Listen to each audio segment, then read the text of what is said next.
So I discovered this 1961 Briggs & Stratton 3 horsepower in my horde of engines. Um, Probably had it for 5 years, just sitting on a shelf. But anyway, I want to point out some differences between an engine of, say, the early 60s and back into the 50s vintage versus newer, like mid 60s to, say, 1980s. I'll just go over a few different things. Now, one thing I actually discovered was that this engine has a cast iron cylinder liner. Maybe you'll see that there. It's the first one I have that I'm aware of that has that feature. And so along with that, it uses a different piston.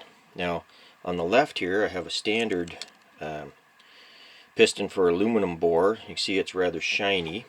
And this one on the right is the one out of this engine, and it's a duller gray. So the piston and rings are different to run in the cast iron bore. The other obvious feature here is the coil that's held on by 4 bolts, and of course points and condenser ignition. But I'll compare. Here's now this one's a magnetron ignition. It's electronic. Came out, say, 84 and later. But the coil direction is different. See, this one's this way and this one's vertical, and this one has 3 prongs on it. I'll just tip her back there. You can see the 3rd prong, as well as it's held on by 4 bolts. And although they did make this type with 2 bolts, I think, I could be wrong on that, but well, yeah, they did. Guaranteed they did, from, say, mid 60s to early 80s. But the one difference in the old ones here, the 4 bolts versus the 2 bolts, is that the newer ones run about, say, 6 to 8 thou clearance to your flywheel, and these old ones need more. They need like 12 to 15 thou. And I found that out last night when I was trying to get this one to spark. Cleaned the points off, put a new condenser on. I got 1 spark out of it, but it wouldn't spark consistently. I had the flywheel too close to the coil there. So that's another feature, is the air gap on the magneto. Let's see, another one. Try to zoom in on this. Yeah, that didn't work, did it? Anyway, the valve spring keeper.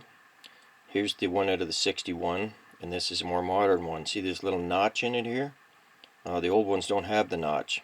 I grind the notch in them because it has to be at the front to get the spring out. When you pry down and pull the spring forward, you have to know where it is. These older ones, you can't tell where it is, so it's a bit of a pain to get them apart. The other thing I'm going to do, I'm going to try to get this engine running today. Got a project coming up that I need a bunch of oil dippers for, and this is the standard dipper out of a 3 horse. And I made a cardboard template, and then I've made one here out of stainless steel. So gonna try that out. Hopefully it doesn't get wrapped up and screw my only cast iron block 3 horse Briggs up, but I won't run it too long in it, just in case. The engine generally wasn't in bad shape. I see the crankshaft here does have some wear. You get some like ripples on it there, and connecting rod. Well, it's better to show the cap actually.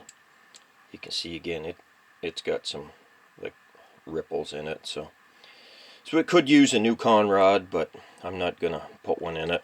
I'm gonna clean it up. I like the color of it. It doesn't show quite very good in this light.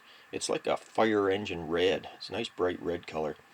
Somebody has overpainted it with like red oxide primer. You can see on the bottom there it's the orange color, and then as it goes up it turns into red oxide primer, and it had a scrapyard ding or 2 on it, so I'll do my best to pound those out. I guess the other thing will be that this recoil starter part is aluminum instead of plastic.